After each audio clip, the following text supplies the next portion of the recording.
Hey! Can't believe you really did stick a bunch of random chemicals in the machine. Not all chemicals like each other, Captain. They're like people that way. Cascade of vicious blue, green, and purple fluids poured from the machine until it broke. The bottle of everything according to color, which is hopefully enough. Warning, do not drink those, no matter how delicious they look. April's loyal, Dee Dee's hungry, I am hungry, Dee Dee considers me fat. I think that's now us all hungry, is that right? Alright, well, now that I'm hungry, we can all eat. I guess that's okay. I guess that's fine. Alright, we should be landing today. I'm excited. Ma'am, something huge is cropped up on the scanners. A dark, swirly skied planet lies directly in our path. It's covered in a giant storm, but beneath the dark swirls, my scanners detect hazy, indistinct heat signatures and a multitude of structures. A thunderous world is probably an improvement over this mind-blowingly empty vacuum. Absolutely, start the landing process. Crank that. Oh my god, that world looks interesting.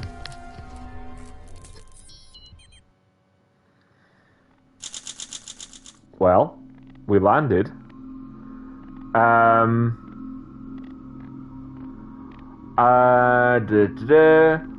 our descent towards the storm-ridden planet, crewmate Ellis piped up and said, "That's no storm, that's nuclear winter." Damn. He posited that this world must have seen a nuclear war in its recent history, and we were witnessing the fallout. However, he said that, with you in command, we could weather anything. Thank you, Alice. I think that's April, right? Oh no, it's maybe Emma Ellis? I don't know. Who knows?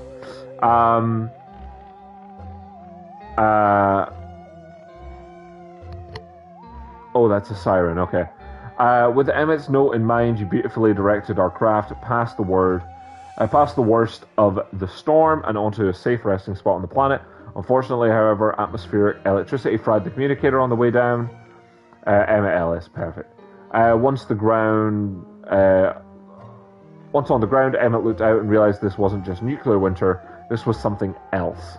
This planet's surface has experienced a number of wars and traumas, nuclear or otherwise. We'd best be wary while exploring, Captain.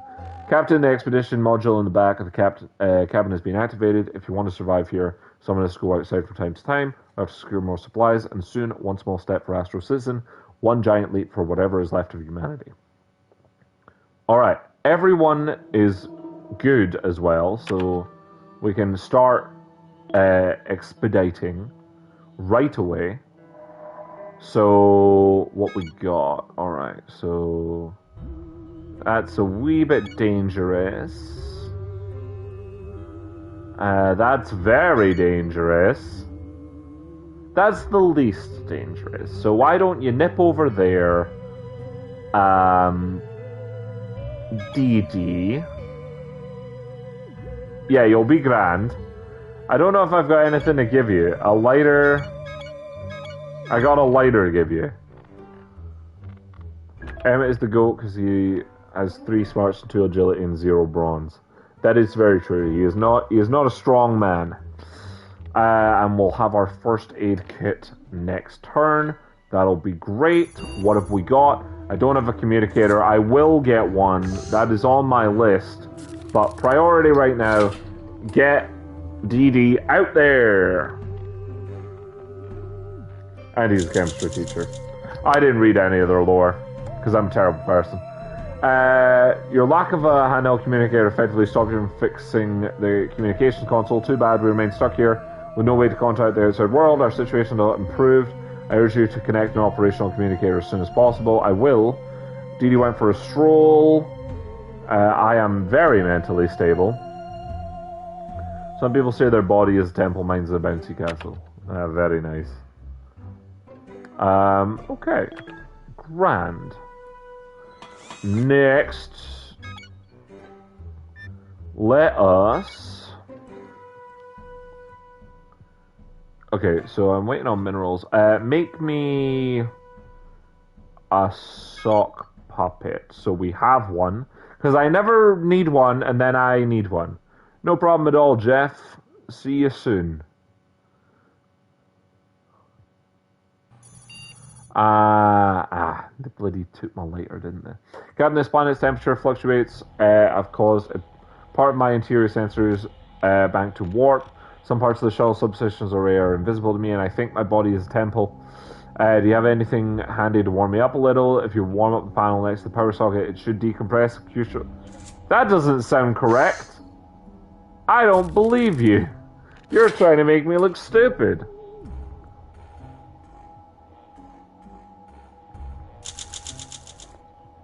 After I flagged that my shuttle's interior sensor had been damaged by heat warping, you and your crew left the repairs for another time. Normally, this wouldn't have been a problem, Captain, but without being able to run my hull checks, I missed the infestation of shuttle spiders, one with cute hamster-like heads. Before I could do anything about it, they had scouted over everywhere, scoured over everyone, scaring them off and cleaning up their slime left everyone feeling dejected and scared. Okay, doesn't seem like an issue at all, to be honest. That doesn't seem like my problem, for sure. Great. Ma'am, are those tremors burrowing from underground? Rather than some kind of giant sandworm, a periscope-like object is poking up from the gritty earth. It appears to be extending little prongs in various directions. Yeah, yank that fucking pervert out of the ground. I won't be having that. Someone's spying on me.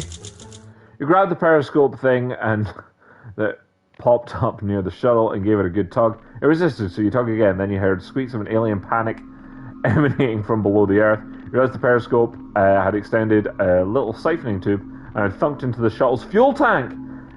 It was chugging our previous power, pumping it away into the ground. You kicked at it, and the thing immediately dislodged and disappeared into the dirt. They stole my power?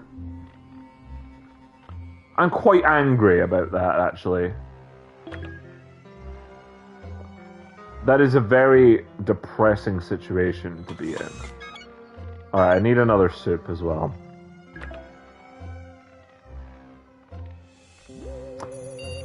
How infuriating. I don't want to gross you out, Captain, but a giant mutated insect is rolling a rather fecal path towards me. It appears to be a giant dung beetle. Judging by your face, the stench is unbearable.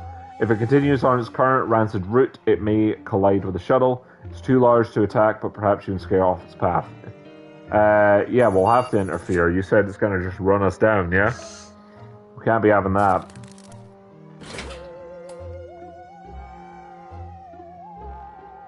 Cannot be having that. You ran towards the giant dung beetle, screaming it in an attempt to deter it from its path. It did stop and study you with soup can-sized eyes, but only out of curiosity. It grabbed you, covered you in mucus, and stuffed you onto its giant dung ball. I managed to extradite myself from the sphere of excretion, but the mucus and filth has seeped into my skin. You said you felt weak and shook a limp fist at it, the rolling bugs that disappeared into the distance.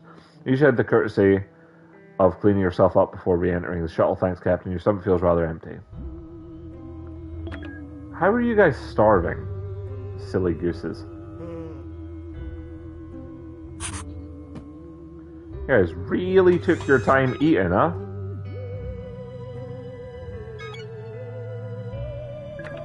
Alright, I'll make 2 more soups for you. What the fuck is this? I have a bug problem, Captain. I don't know who modified the code, but the consequence could be devastating. You need to open up the back panel and perform... Yeah, absolutely. I'll sort that right out. Right out.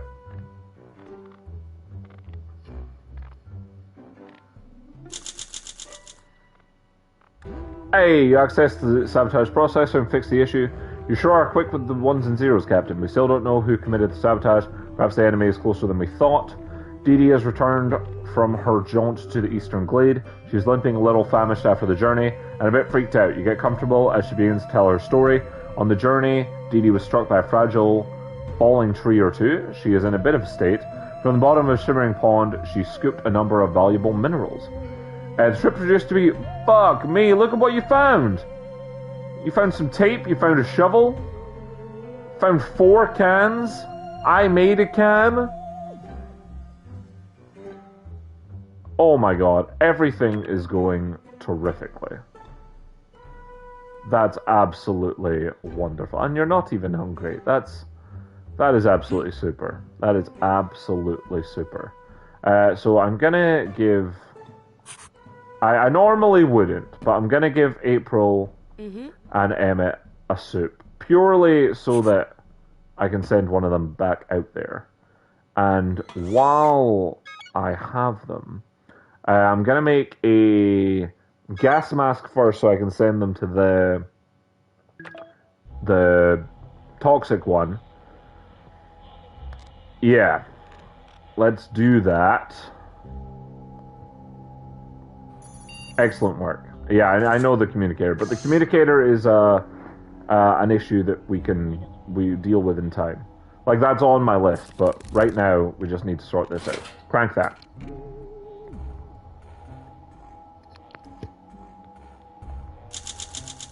Your lack of a handheld communicator, blah blah blah. Yeah, okay, we've made a gas mask. I'm hungry now, and Dee Dee is hungry. But that is totally fine, because I'm gonna send Emmett out?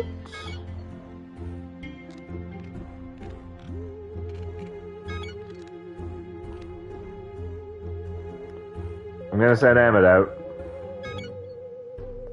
Yeah. You can take the mask, of course. And what else do we have? Take the...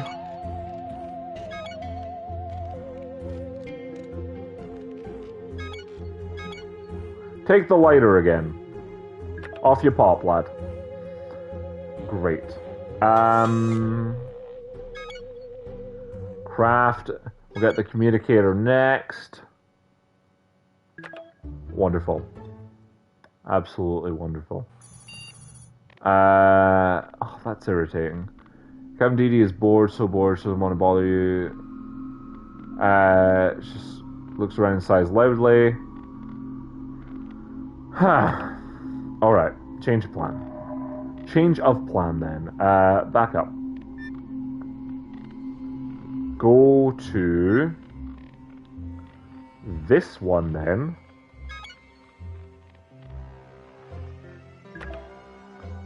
I'm gonna send April instead.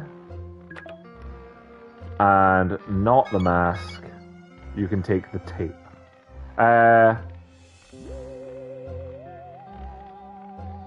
Yeah, take the tape. Alright, and then I can deal with the gas mask. Perfect. We are making...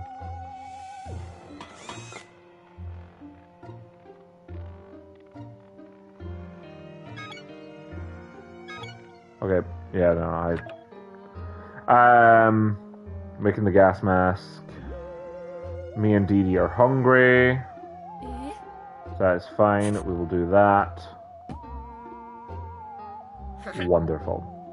Yeah, we need to get that communicator online, and we also... The problem is we actually still need the thingamajig, I think, like the handbook.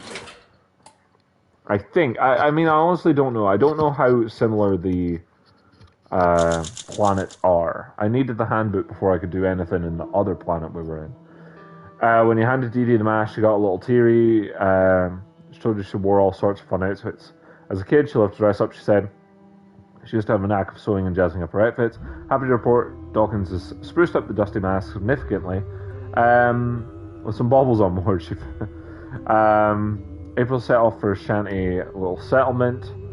We made a communicator. And everyone is happy right now. Yes? Great. That is absolutely super. I want the bulletproof vest, please. As the next thing on my list.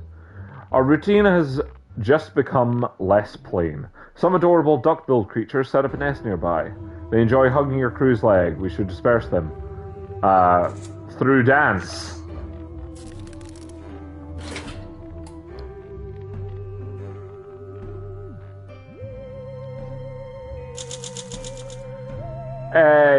You took turns playing the role of the funny creatures to train evasive methods on board. It worked, and all of you have practiced techniques of hug avoidance. Tired of your evasiveness, the creatures left. A glance of their nest revealed a gnawed upon, but still useful, armored vest, suggesting their hugs might not have been innocent. That is a really good point. April's out exploring. Everyone is fine. Crafting cancelled. Oh, because I was making a bulletproof vest. Yeah, alright. Yeah, that's fine. I got it back. Doesn't matter. Great. So work on that. Can you hear my teeth chattering, Captain? Of course you can't, because I'm a computer and I have no teeth. Duh! Still, I regret to inform you that the heat module is stuck in a cooling feedback loop. I'm going to get very cold very soon. My vacuum tubes will be fine, but you should protect yourself or you'll freeze. I will use a sock puppet.